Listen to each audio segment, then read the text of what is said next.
জীবনে কাউকে এতটাও কষ্ট দিও না যেন তোমার দেওয়া কষ্ট সহ্য করতে না পেরে সে জায়নামাজে বসে অঝরে কান্না করে আল্লাহ তাআলার কাছে তোমার নামে বিচার দেয়। মনে রেখো, সবাই তোমাকে মাফ করে দিলেও এই চোখের পানির ফোঁটা কখনো কোনোদিনও তোমাকে মাফ করবে না। কাউকে তুমি এতটাও কষ্ট দিও না যে কিনা তোমার এই কষ্ট সহ্য করতে না পেরে খাবারের প্লেটটা সামনে নিয়ে অঝরে কান্না করে। কি ভাবছো তুমি মাপ পাবে কখনো? সবাই মাফ করে দিলেও সেই ভাতের দানাগুলো কখনো তোমাকে মাফ করবে না। কাউকে ঠেস মেরে কথা বলা, কৌশলে কাউকে দুটো কথা শুনিয়ে দেওয়া, কাউকে আঘাত দিয়ে কথা বলা, কাউকে দেখিয়ে ছোট করে কথা বলা, অতিরিক্ত জ্ঞান দেওয়া, আবার তাকে নিয়ে পিছনে সমালোচনা করা, আবার সামনে এসে ভালো সাজার অভিনয় করা, কাউকে ছোট করে নিজেকে পণ্ডিত মনে করা, এগুলো কিছু মানুষের রক্তে মিশে আছে।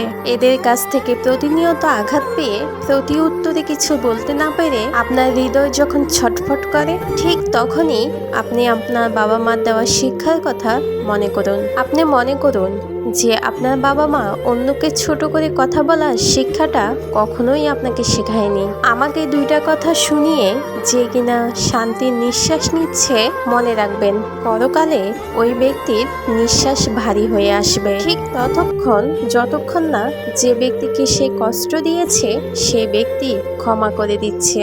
তাই যারা ছোট করে কথা বলে, সামনে ভালো সাজার অভিনয় করে, আপনার পিছনে তারা সমালোচনা করে, তাদেরকে সবসময় আপনার পিছনেই রাখুন। এই মানুষগুলো সবসময় আপনার পিছনে থেকে আপনার সমালোচনাই করতে পারবে, কিন্তু কখনোই আপনার সামনে এসে কিচ্ছুই করতে পারবে না। মনে রাখবেন, যারা কিনা পিছনে সমালোচনা করে সেই মানুষগুলোর যোগ্যতা ঠিক অতটুকুই। একজনকে কষ্ট দিয়ে আপনি ক্ষণিকের জন্য কিছুটা সুখ অনুভব করবেন, কিন্তু যাকে আপনি কষ্ট দিয়েছেন সেই কষ্ট একটা সময় আপনার কাছে দ্বিগুণ হয়ে ফিরে আসবে। একটা মানুষের কাছ থেকে তার প্রিয় জিনিসটা আপনি কেড়ে নিচ্ছেন, আবার কেড়ে নিয়ে ভাবছেন আপনি জিতে গিয়েছেন।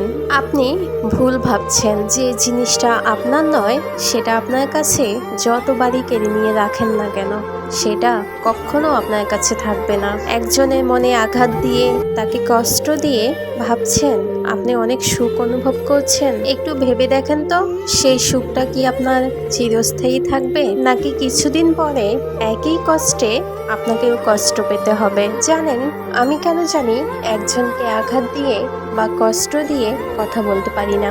এটা হচ্ছে আমার পারিবারিক শিক্ষা। আমার পরিবার কখনোই কাউকে কোনোদিনও আঘাত দিয়ে কথা বলতে শেখায়নি। যারা আমাকে আঘাত দিয়েছে, কষ্ট দিয়েছে, তাদের বিচার সবসময় আমি উপর আল্লাহর কাছে দিয়ে থাকি। তিনি সবসময় ছাড় দেয়, কিন্তু কখনোই ছেড়ে দেয় না। উনি সবসময় দেখছেন, তার বিচারও করবেন।